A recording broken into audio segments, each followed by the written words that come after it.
Pour ce que l'Esprit veut nous donner ce matin, je vais vous inviter à tourner dans la première épître à Timothée, le chapitre 1. On va lire du verset 1 au verset 5. Première épître à Timothée, chapitre 1, verset 1 au verset 5. Mercredi passé, l'Esprit nous a donné un enseignement sur un point plus, je dirais, psychologique, qui est la perception, notre perception des choses. Et l'Esprit veut toucher un autre point ce matin qui est encore du domaine, je dirais, de la psychologie, mais d'autant plus important pour nous. Et on va introduire le sujet de ce matin dans la première épître à Timothée, chapitre 1, verset 1 au verset 5, où il est dit: « Paul, apôtre de Jésus-Christ, par ordre de Dieu notre Sauveur, et de Jésus-Christ notre espérance. À Timothée, mon enfant légitime en la foi, que la grâce, la miséricorde et la paix te soient données de la part de Dieu le Père et de Jésus-Christ notre Seigneur. Je te rappelle l'exhortation que je t'adressai à mon départ pour la Macédoine, lorsque je t'engageai à rester à Éphèse, afin de recommander à certaines personnes de ne pas enseigner d'autres doctrines, de ne pas s'attacher à des fables et à des généalogies sans fin, qui produisent des discussions plutôt qu'elles n'avancent l'œuvre de Dieu dans la foi. Le but de ce commandement, c'est un amour venant d'un cœur pur, d'une bonne conscience et d'une foi sincère. » On va arrêter ici. Donc, nous voyons cette exhortation, le début de cette lettre que l'apôtre Paul donne à ce jeune ministre, à Timothée, et on voit que il lui donne une mission, veille à ce que certaines personnes n'enseignent pas de fausses doctrines, et ensuite il lui donne le but. Quel est le but de chaque enfant de Dieu? Quel devrait être le but de chaque enfant de Dieu? Il dit le but du commandement au verset 5, c'est un amour venant d'un cœur pur, une bonne conscience et une foi sincère. L'Esprit veut nous arrêter ce matin sur l'une de ces choses, celle que l'apôtre Paul a parlé à beaucoup d'autres endroits, qui est celle de la conscience, où il dit une bonne conscience. L'apôtre Paul, frères et sœurs, prisait ce sujet qu'est la conscience sur beaucoup d'autres sujets. Et comment je peux dire ça? C'est qu'on la retrouve à bien d'autres endroits. Dans toutes ses lettres, l'apôtre Paul parle de la conscience. Juste dans les 2 lettres qu'il a adressées à Timothée, il en parle au moins 5 fois. Moi, j'en ai compté 5. Il en parle au moins 5 fois de la conscience. Combien, frères et sœurs, il est important de comprendre ce sujet qu'est la conscience? Parce qu'on en a toute une. On en a toute une. Mais premièrement, on commence toujours par le début, vous me connaissez, on va y aller graduellement. Premièrement, c'est quoi la conscience? Quand on regarde selon le dictionnaire, la conscience, c'est un ensemble de connaissances et de notions sur lesquelles nous basons notre conduite, qui nous donne le sens du bien et du mal, somme toute. Et le dictionnaire attache cela à l'éthique. Autrement dit, la conscience, c'est toutes les connaissances qu'on a accumulées depuis qu'on est jeune. C'est une base de données de connaissances qui est une référence pour nous en ce qui concerne la façon qu'on va agir. Dans tout ce qu'on considère comme bien et comme mal, ça vient tout de la conscience. Ça vient tout à la base de la conscience. Et la conscience, on pourrait la comparer à quoi?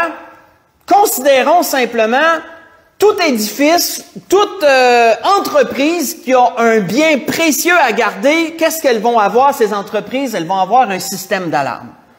Prenez que ce soit une banque, que ce soit une bijouterie ou que ce soit un endroit où on conserve des données sensibles, peu importe l'entreprise, elle va avoir un système d'alarme pour avertir s'il y a une intrusion pour venir piller ou voler, peu importe, dans ce qu'elle a de plus cher. Il y a toujours un système d'alarme. Et la conscience, frère et sœurs, c'est une des meilleures manières de la décrire, c'est le système d'alarme de notre système, à nous, de notre corps, de notre personne. C'est notre système d'alarme, la conscience. Et la conscience, tout comme un système d'alarme qui protège un bien précieux d'un établissement quelconque, elle protège ce qu'il y a de plus précieux en nous. Et qu'est-ce cela? Salomon l'avait dit dans ses sagesses, il avait dit « Garde ton cœur par-dessus toute autre chose, car de lui viennent les sources de la vie. » Connaissez ce proverbe dans Proverbe 4, verset 23. La conscience sert, premièrement, à protéger le cœur. Souvenez-vous de ce que le Seigneur a dit. Le Seigneur a dit que ce n'est pas ce qui rentre dans l'homme qui souille l'homme, c'est ce qui en sort. Puis ça vient d'où tout ce qui sort? Ça vient du cœur, hein? Ça vient du cœur, tout ce qui peut sortir de mal. Souvenez-vous également que la parole nous dit que l'Esprit vient habiter dans nos cœurs par la foi. Donc, le cœur est ce qu'il y a de plus précieux en nous. Et le cœur, c'est quoi? Je le rappelle souvent, c'est pas l'organe qui dirige le sang dans tout notre système. C'est le siège de nos émotions. On peut essayer de le décrire comme ça. C'est l'endroit où tout se passe en nous, qui va influencer notre esprit, qui va influencer tout ce qu'on va faire, ce qu'on va être en tant que personne. Tout vient du cœur. Et la conscience est le système d'alarme qui protège le cœur de toute intrusion. De toute intrusion.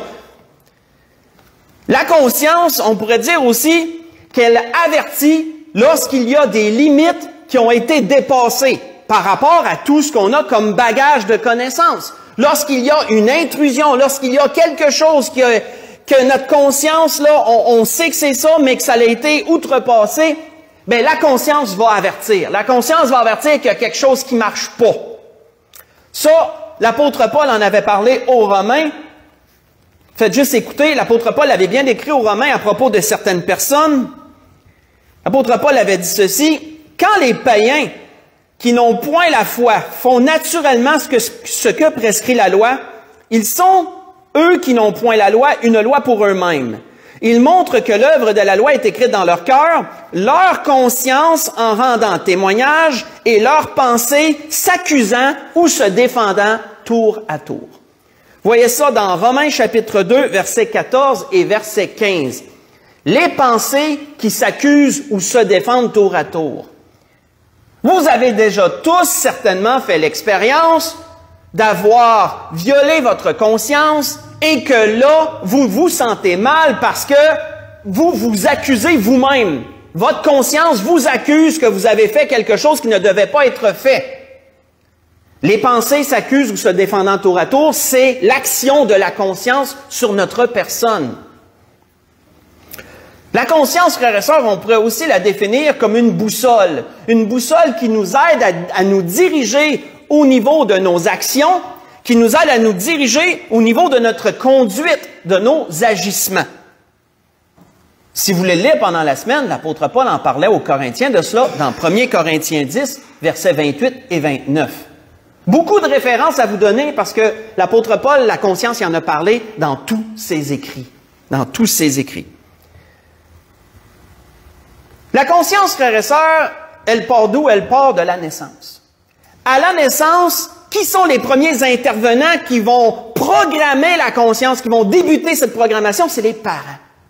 De là, frères et sœurs, que le rôle des parents est tellement primordial. Il est tellement primordial parce que les parents sont les premiers intervenants de la conscience de leurs enfants. Ce sont eux qui vont commencer cette programmation. Ce sont eux qui vont dire aux enfants, ceci est bien, ceci est mal. Et qui vont appliquer les sentences et les conséquences par rapport à tout cet enseignement qu'ils donnent. Et l'enfant apprend à discerner le bien du mal à travers l'enseignement, premièrement, que les parents donnent. Ensuite vient l'enseignement scolaire et ensuite vient les expériences de la vie et tout autre enseignement qu'on va aller chercher plus tard avec la maturité, etc., etc. Mais ça commence à la naissance et les parents sont les premiers intervenants. Les parents sont les premiers programmeurs, on pourrait dire, de la conscience. De là qu'il est important d'avoir des bons parents qui sont à leur place, qui veulent le bien de leurs enfants. Et s'ils sont au Seigneur, ben c'est absolument merveilleux pour les enfants, parce qu'ils vont leur donner la bonne information en partant. Ils n'auront pas besoin d'aller la chercher plus tard. Ils vont l'avoir en partant, du moins une bonne partie. Comment la conscience fonctionne? On va aller voir un endroit dans la parole, vous allez vous y reconnaître, mais c'est un endroit où on peut voir la conscience en action, et c'est merveilleux. C'est dans Jean chapitre 8, si vous voulez tourner avec moi. dans Jean chapitre 8, dans une intervention que notre Seigneur a fait, on voit la conscience en action, ici. Dans Jean chapitre 8, on va lire la circonstance à partir du verset 3 jusqu'au verset 11.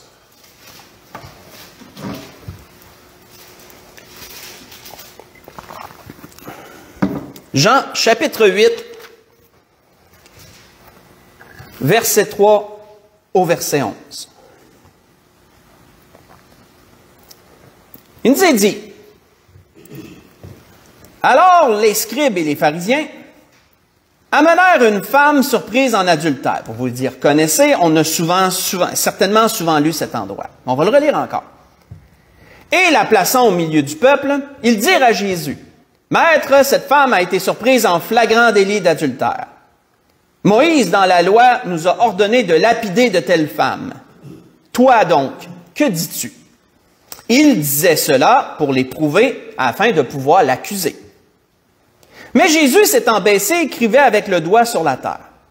Comme il continuait à l'interroger, il se releva et leur dit, « Que celui de vous qui est sans péché jette le premier la pierre contre elle. » Et s'étant de nouveau baissé, il écrivait sur la terre. Notez le verset 9. Quand ils entendirent cela, accusés par leur conscience, ils se retirèrent un à un depuis le plus âgé jusqu'au dernier. Et Jésus resta seul avec la femme qui était là au milieu. Alors s'étant relevé, et ne voyant plus que la femme, Jésus lui dit, « Femme, où sont ceux qui t'accusaient? Personne ne t'a-t-il condamné? » Elle répondit, « Non, Seigneur. » Et Jésus lui dit, « Je ne te condamne pas non plus, va et ne pêche plus. » On va arrêter ici. Nous voyons quoi, frères et sœurs, ici? Si vous connaissez moindrement l'histoire juive et vous connaissez un peu les enseignements juifs, vous savez que dès l'âge de 12 ans, les enfants étaient introduits à l'enseignement de la Torah. Ils étaient pris en charge et ils étaient instruits, surtout les hommes, surtout les jeunes garçons, étaient instruits selon la loi. Et donc, ils apprenaient comme ça à baser leur conscience, à baser leur éthique, à baser leur vie sur la loi de Moïse et sur les enseignements qui sont écrits dans la Torah. On voit que ici, pour condamner cette femme, il se référait à Lévitique 20, verset 10, si vous voulez le prendre en note, pas besoin d'y tourner, il se référait à cet endroit de la loi qui disait qu'un homme, une femme surpris en adultère doit être mis à mort, doit être lapidé. Mais, comme vous savez, la parole aussi, la Torah, enseignait également que tout le monde est coupable devant Dieu, que personne n'est parfait. Tous ont péché, tous sont privés de la gloire de Dieu, comme David le disait dans l'un de ses psaumes repris par l'apôtre Paul aux Romains, chapitre 3. On voit que le Seigneur, par une seule parole, a déclenché la conscience de chacun sur cet enseignement de la loi que tous sont coupables devant Dieu. Personne n'est parfait devant Dieu. Par une seule parole, le Seigneur a déclenché la conscience de tous ceux qui étaient présents. Et tous ceux qui étaient présents, tellement accusés par eux-mêmes, par leur propre conscience, n'ont pas pu jeter la pierre contre cette femme, n'ont pas pu appliquer le Lévitique chapitre 20, verset 10. Pourquoi? Parce que une autre portion de la loi les accusait chacun d'entre eux. Ce que nous devons comprendre, frères et sœurs, c'est que l'Esprit veut produire, Dieu par son Esprit veut bâtir il veut purifier notre conscience à chacun. Il veut programmer notre conscience, il veut amener notre conscience à un niveau qu'une seule parole de Dieu peut la déclencher.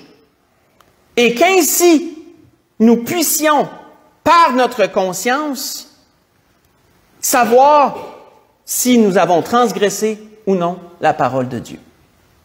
Avons-nous fait ce qui est bien ou ce qui est mal? Dieu est tellement puissant qu'il est capable, par une seule parole, de déclencher la conscience de n'importe qui dans ce monde. Absolument n'importe qui en ce monde. Parce que tous ont une base concernant le bien et le mal. Sauf que Satan, on va le voir plus loin, s'est occupé de corrompre la base de données, bien sûr, pour élargir la conscience de beaucoup. Mais ça, c'est plus loin. Comprenez comprenons que lorsque nous venons au pied de la croix, lorsqu'on accepte le Seigneur comme notre Sauveur, l'Esprit de Dieu vient habiter dans nos cœurs par la foi telle que je l'ai mentionné, et que là, Dieu va s'occuper de guérir notre conscience, de purifier notre conscience des œuvres mortes, comme il est dit ailleurs. Dieu va s'occuper d'amener notre conscience à un niveau pour que nous puissions plaire à Dieu, pour que le système d'alarme soit optimal, que peu importe qu'est-ce qui arrive, ça se déclenche au quart de tour, il a été transgressé, nous savons que nous avons péché, nous savons que nous avons désobéi, ou que nous avons transgressé, ou que nous avons fait quelque chose qui ne devait pas être fait, peu importe. On voit d'ailleurs que l'auteur aux Hébreux en a parlé de ça, de ce modelage de la conscience, et c'est une chose qu'on ne pouvait pas reprocher aux Juifs. Ils avaient été enseignés selon la loi, et ça leur suffit d'une seule parole du Seigneur pour déclencher la conscience de tous. Pourquoi? Parce que la loi était quand même un pédagogue pour conduire à Christ, souvenons-nous de ça. La loi donnait quand même une bonne base de moralité pour amener à Christ. On voit que l'auteur aux Hébreux avait dit ceci à propos de la conscience. Il avait dit, « Si le sang des taureaux et des boucs et la cendre d'une vache répandue sur ceux qui sont souillés sanctifie et procure la pureté de la chair, ça c'était selon la loi, combien plus le sang de Christ, par qui l'Esprit éternel s'est offert lui-même, sans tache à Dieu, purifiera-t-il votre conscience des œuvres mortes afin que vous serviez le Dieu vivant? » Hébreux, chapitre 9, verset 13 et verset 14.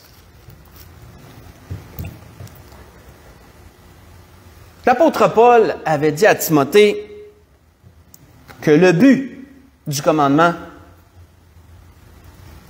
il a dit le mystère de la foi, que nous conservions le mystère de la foi dans une conscience pure. 1 Timothée 3, verset 9. Dieu veut nous amener à cela, frères et sœurs, avoir une conscience pure. Être capable d'être des lumières dans ce monde et être capable de nous diriger en rapport avec nos œuvres à travers notre conscience.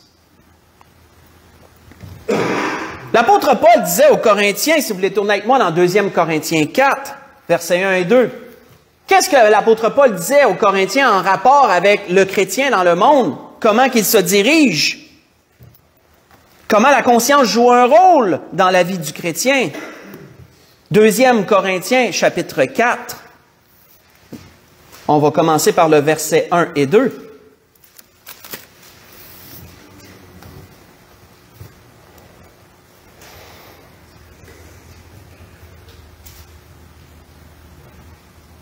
L'apôtre Paul disait, « C'est pourquoi, ayant ce ministère, selon la miséricorde qui nous a été faite, nous ne perdons pas courage. Nous rejetons les choses honteuses qui se font en secret. Nous n'avons point une conduite astucieuse, nous n'altérons point la parole de Dieu, mais en publiant la vérité, nous nous recommandons à toute conscience d'homme devant Dieu. » On va faire une pause ici. L'apôtre Paul se défendait devant les Corinthiens à propos du ministère qui lui a été confié. Et l'apôtre Paul leur disait, remarquez que tout ce qu'on vous amène, remarquez nos vies, comment qu'on vit, que nos paroles qu'on vous amène, remarquez à quel point on vient à votre conscience et on n'accuse pas vos consciences.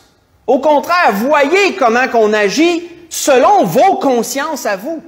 Voyez comment nos œuvres sont selon la volonté de Dieu. L'apôtre Paul démontrait à travers cela que la conscience de ces gens était un moyen de reconnaître que ce que Paul enseignait, ce que Paul amenait, était selon la vérité. Paul était conscient, frères et sœurs, que la conscience est un bon indicateur qui démontre ce qui est vrai ou pas. L'apôtre Paul le disait aux Romains, ça. « Je le dis la vérité en Christ, je ne mens point, ma conscience m'en rend témoignage par le Saint-Esprit. » Avait-il dit dans Romains 9, verset 1. Mais qu'est-ce qui arrive malheureusement, frères et sœurs, par rapport à tous ceux qui n'ont pas Christ dans leur vie? Si on lit le verset 3 et 4, qu'est-ce qui arrive? Il dit, si notre évangile est encore voilé, il est voilé pour ceux qui périssent, pour les incrédules dont le Dieu de ce siècle a aveuglé l'intelligence, afin qu'ils ne voient pas briller la splendeur de l'évangile de la gloire de Christ, qui est à l'image de Dieu. On va arrêter ici. Il est aveuglé pour ceux que le Dieu de ce siècle a aveuglé l'intelligence. Comment le Dieu de ce siècle, on sait qu'il parle de Satan ici, comment Satan aveugle-t-il l'intelligence? Il aveugle l'intelligence en corrompant la conscience.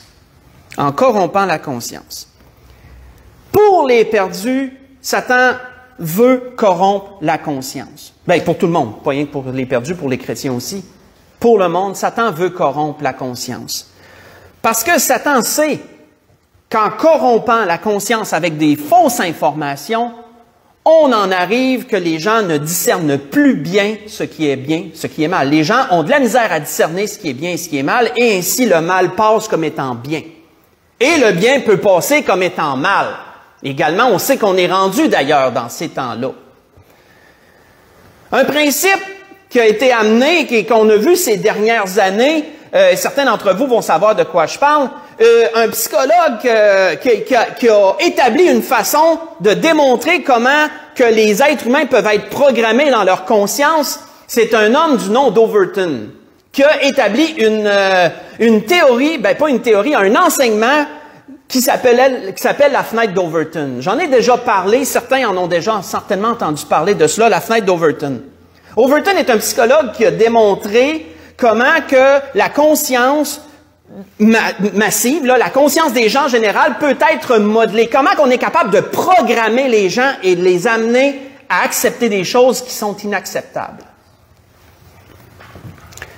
Overton a démontré comment que, à travers la propagande, à travers des discours, il y a des étapes psychologiques qui sont franchies et on amène éventuellement une chose qui est au départ impensable à devenir acceptable, au point même qu'à devenir une politique publique.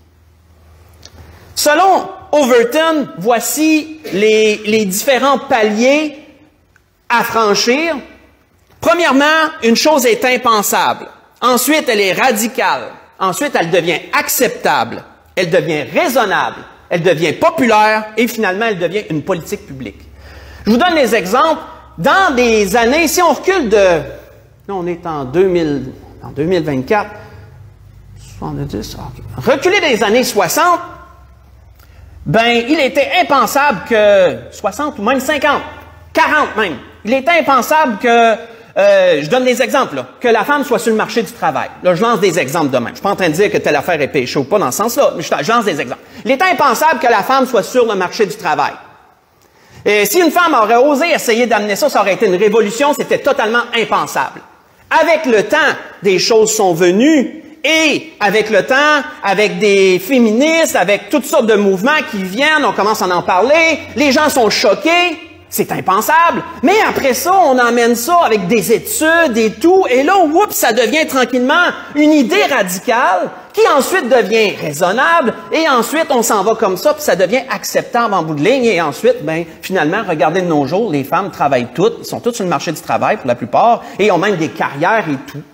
Et c'est pour démontrer qu'on peut modeler la société, on peut modeler la psychologie des gens, on peut modeler également la conscience. Reprenez l'exemple de l'homosexualité. Là, on va tomber sur un point plus précis. Prenez l'exemple de l'homosexualité. Combien qu'il y a été un temps que c'était totalement impensable, inacceptable. La religion catholique avait établi des principes clairs et tous les pays qui ont été établis sur la religion catholique, c'était impensable. Mais avec le temps, avec des cas, avec des études, avec la propagande, de nos jours, c'est devenu une politique publique. Au point que l'homosexualité, est totalement acceptée et même considérée normale, à un tel point même qu'ils peuvent adopter des enfants, etc. Tout est devenu normal. Et prenez l'exemple du transgenré, c'est de toutes ces nouvelles cochonneries, nouvelles, pas si nouvelles, mais vraiment qu'on nous amène, qu'on nous met d'en face énormément, c'est encore la politique d'Overton, c'est le même principe. C'est le même principe. On est en train de programmer la société à rendre des choses qui sont impensables, normales. Mais ça, frères et sœurs, c'est quoi? C'est une corruption de la conscience. C'est une corruption de la conscience. Ce sont des choses que Satan amène à travers des gens, c'est poussé dans la société, c'est poussé par certains, c'est promulgué, des études sont amenées à l'appui pour dire que c'est correct. Et je pourrais vous amener sur une foule de cas comme ça, frères et sœurs, démontrant simplement que Satan est capable de corrompre la conscience des gens. Satan est capable de modeler l'opinion publique, de modeler comment les gens pensent, la psyché générale. Satan, frères et sœurs, a cette capacité de rendre le mal bien et le bien mal. Mais quel est le but, frères et sœurs, de Dieu pour les enfants de Dieu? Parce que les enfants de Dieu ne doivent pas, bien sûr, être influencés par cette corruption de la conscience. Les enfants de Dieu doivent être capables de garder un discernement clair, de garder une conscience pure. Parce que c'est le but, garder une conscience pure. Si on tourne dans 1 Timothée 1, versets 18 à 20, voyons ce qu'il nous est dit sur cela. Voyons ce qu'il nous est dit sur la conséquence de ce que Satan fait en rapport avec la conscience. 1 Timothée 1, versets 18 à 20, l'apôtre Paul faisait ce triste constat à Timothée pour démontrer que, malheureusement, même les enfants de Dieu peuvent être impactés par cette corruption de la conscience.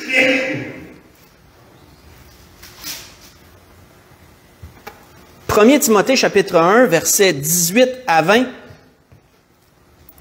on voit que l'apôtre Paul avait dit à Timothée, « Le commandement que je t'adresse, Timothée, mon enfant, selon les prophéties faites précédemment à ton sujet, c'est que d'après elles, tu combattes le bon combat, en gardant la foi et une bonne conscience. » Voyez-vous qu'il revient, l'apôtre Paul revient tout le temps sur la conscience. Cette conscience, quelques-uns l'ont perdue. Et ils ont fait naufrage en rapport à la foi. De ce nombre sont Hyménée et Alexandre, que j'ai livrés à Satan, afin qu'ils apprennent à ne pas blasphémer. On voit, frères et sœurs, que les enfants de Dieu ne sont pas infaillibles. Si nous nous relâchons dans notre vie chrétienne, Satan est capable de venir corrompre la conscience. Et si Satan corrompt la conscience, mais qu'est-ce qui arrive? C'est que Satan est capable de venir au cœur. Satan est capable de venir placer des choses au cœur parce que le système d'alarme ne déclenchera plus. Et si Satan est capable de venir changer le cœur d'une personne, ben il en vient que certains font naufrage en rapport à la foi.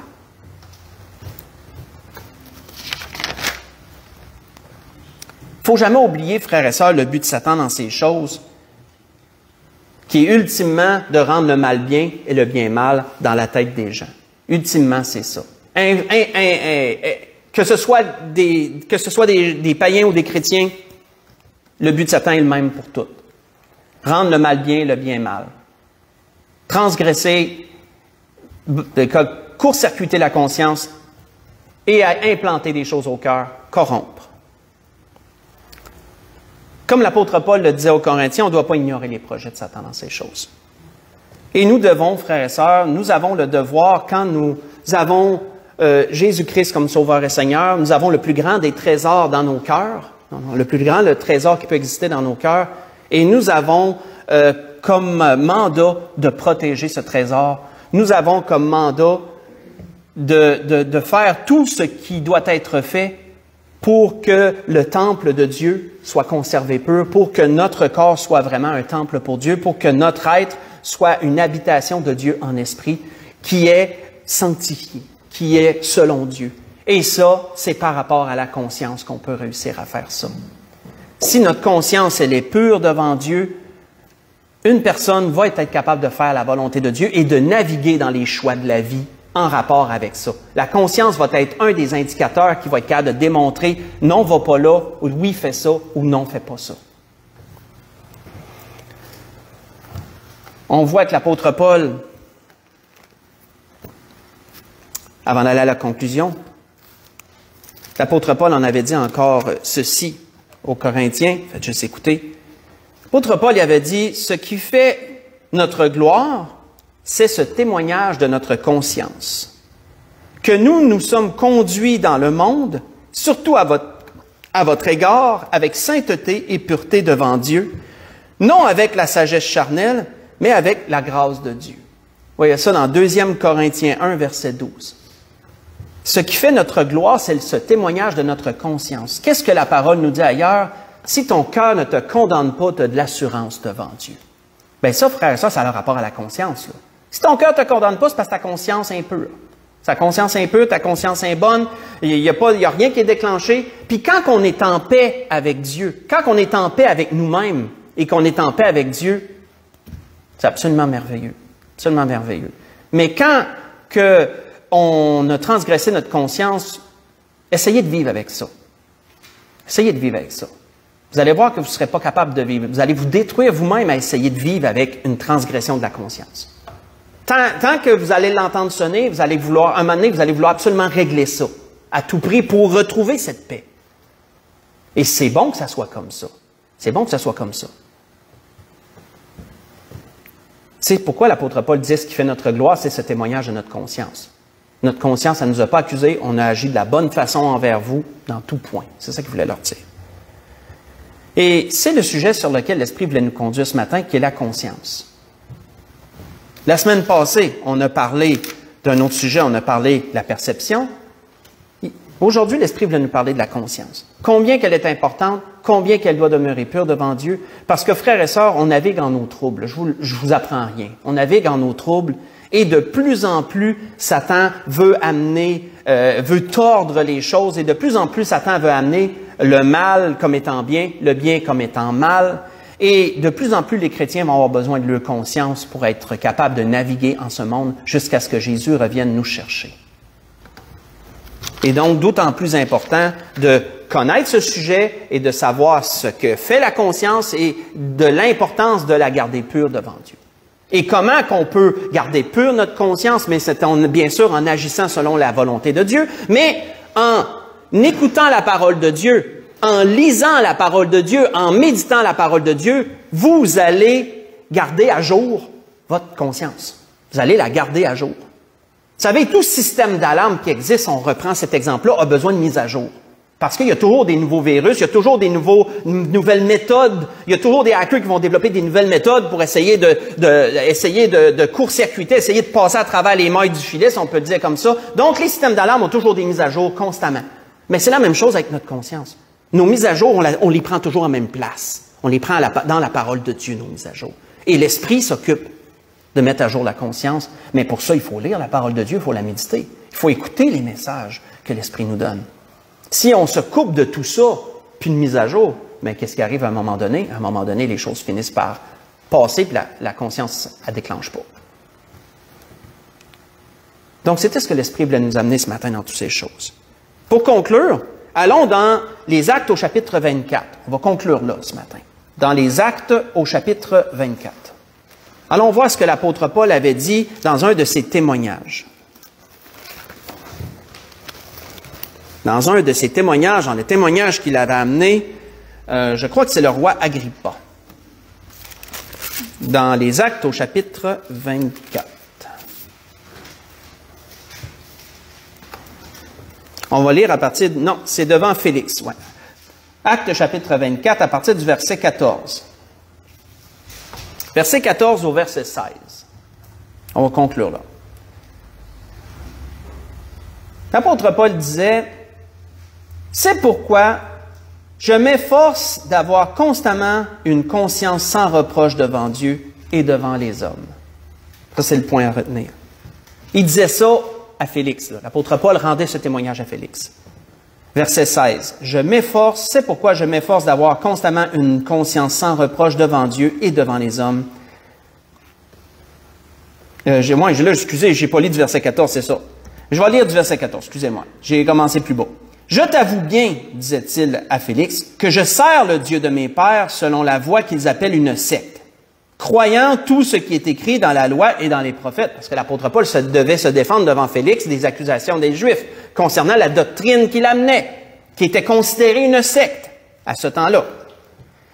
Ayant en Dieu cette espérance comme ils l'ont eux-mêmes, qu'il y aura une résurrection des justes et des injustes. Et là, il termine ce point en disant, c'est pourquoi je m'efforce d'avoir constamment une conscience sans reproche devant Dieu et devant les hommes. Nous aussi, frères et sœurs, la grâce que je nous souhaite à tous, comprenons à quel point Dieu veut purifier notre conscience par son esprit, à quel point Dieu veut entretenir, veut garder à jour cette conscience, afin que nous puissions détecter les œuvres mauvaises, afin que nous puissions détecter les pièges du diable, que nous puissions détecter toutes ses ruses, parce qu'il est possible, et Dieu veut nous en préserver. Que dans toutes ces choses, frères et sœurs, que nous prenions en considération, et quand je méditais sur ça, ça me frappait, que lorsqu'on témoigne quelqu'un qui n'est pas sauvé, comprenons que les paroles qu'on donne, ce sont les paroles de Dieu. Ce n'est pas nos paroles, ce sont les paroles de Dieu. Et si vous avez vu comment Jésus, par une seule parole, est capable de déclencher la conscience de toute une masse, voyez à quel point la parole que vous dites, qui est la parole de Dieu, peut être puissante pour déclencher la conscience de celui qui est devant vous. Ça, on ne pense pas souvent à ça sur ce sens-là. Mais frères et sœurs, c'est quelque chose qui devrait nous encourager à témoigner ça. C'est quelque chose qui devrait nous encourager et qu'on puisse se dire que la parole, si on prend la parole de Dieu, c'est une parole puissante. On n'a pas quelque chose d'inerte, on ne donne pas quelque chose d'inerte, on ne donne pas quelque chose de mort ou quelque chose de faible, on donne quelque chose de puissant.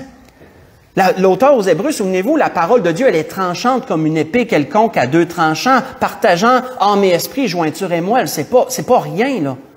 Quand on témoigne quelqu'un, puis qu'on lui dit, Dieu n'approuve pas cela, Dieu veut cela ou Dieu n'approuve pas cela, comprenons que c'est à la conscience de la personne qu'on va parler.